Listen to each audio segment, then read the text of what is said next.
అందుకే దావీదు ఏమంటాడు, నా దోషము పోవనట్లు నన్ను బాగుగా నా అతిక్రమంలో నాకు తెలిసే ఉన్నవి, నీ ఎదుట నేను చెడుతము చేసి ఉన్నాను అంటాడు 57వ కీర్తన దావీదు. అందుకే నన్ను కడుగు నాయన, నన్ను శుద్ధి చేయండి నాయన అని అడుగుతాడు దావీదు. దేవుని మందిరికి వచ్చామంటే అలాగే మనం ప్రార్థన చేయాలి.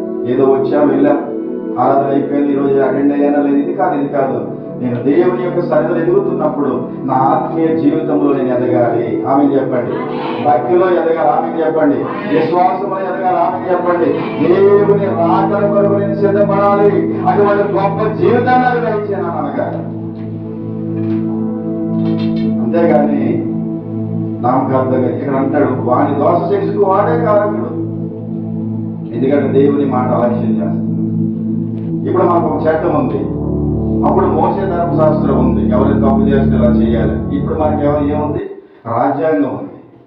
చిన్న శిక్ష అయితే అదేంటి, తప్పు అయితే చిన్న శిక్ష. నేను మనకు సాక్షి విన్నాను, ఒక సేవకుడు సాక్ష్యం చెప్తున్నాడు. ఆయన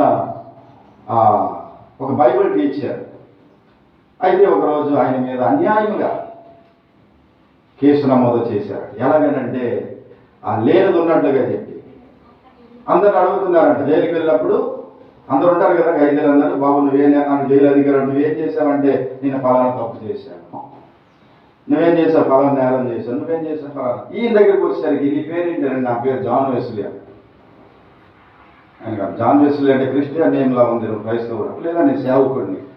ఏ నేరం చేసి వచ్చావు ఇక్కడికి? నేనే నేరం చేయలేదండి, అన్యాయంగానే తీసుకొచ్చి. ఆయన మీద ఎలా కేసు పెట్టారంటే, ఒక పోలీసు వ్యాన్ వెళ్తుంటే కొబ్బరి చెట్టు ఆ వ్యాన్ మీద పడేసినట్టు కేసు పెట్టారు. జీపేం ఎక్కడ, కొబ్బరి చెట్టు ఏమో మన అలా చివర, అది వచ్చి ఇక్కడ పడిపోయినట్టు కేసు పెట్టారు. అది సాధ్యమేనా? ఆయన అంటున్నాడు, ఇదే నమ్మశక్యంగా లేదు, ఏంటి ఇలా పెట్టారు?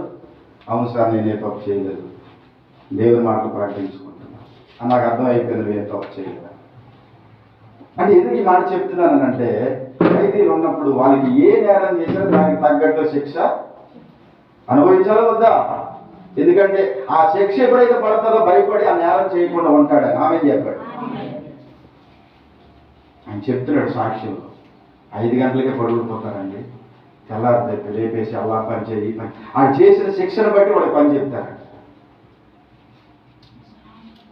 వాడు చేసిన శిక్షను బట్టి, జ్ఞానాన్ని బట్టి, అక్కడ ఇదిగో నువ్వు ఈ మాట చేయి, లేదా వల్ల అక్కడ ఆ పని చేయి, కఠినంగా చెప్తారు. అప్పుడు అనుకుంటాడంట జైల్లో ఉన్న వ్యక్తి, అసలు నేను ఎందుకు వచ్చాను ఇక్కడికి? అయ్యో తప్పు చేయకుండా ఉంటే బాగుంది.